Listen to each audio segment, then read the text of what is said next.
And for the past 10 years, the Salvation Army tree has called the streets between 90th and Dodge its home. But what does that mean for those in the metro? UNO opened the planetarium and the observatory to the public for the special viewing of the lunar eclipse. Really, all it takes is a quick selfie with the pink fire hydrants and a post on social media, #GetPinked.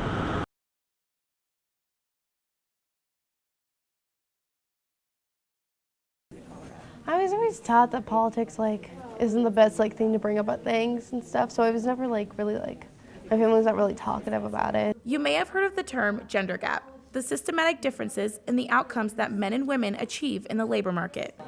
The League's main focus today is to bring awareness to women in politics and bridge the gender gap. The League of Women's Voters program co-chair Linda Duckworth wants young women to see a human face to politics. They get to meet women who are elected officials, who are currently elected officials or have served in elective office, and they get to interview them. High school females were able to interview local politicians, create a campaign, and present a speech. Junior Shandon Pittman and seniors Alicia Council, Brittany Canales, and Taylor Canuel, though they are not familiar with politics, they all agree that it is still important. Know the major details and all this information, because in the future we're obviously gonna have to vote.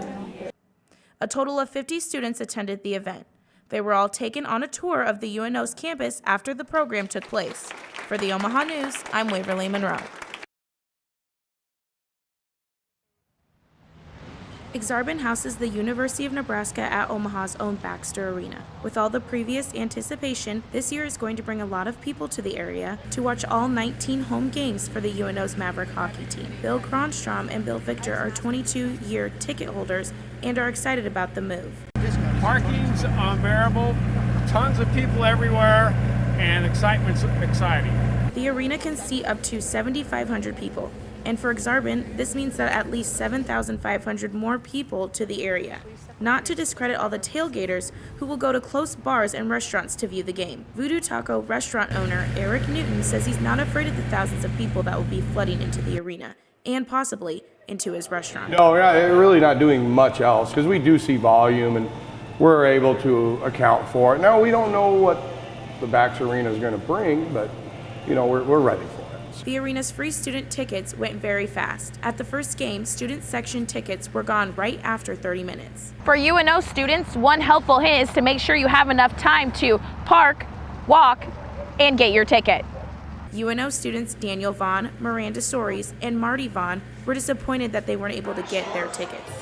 It's kind of hard to find a seat in here, too. Yeah, it was pretty packed when we first got here. And this is one of the only places that shows the game, so that's kind of the hard part. It's nice here, but there's nowhere else. If this is full and you can't get tickets, you're kind of just out of luck. The student tickets are released 5 hours before the puck drops.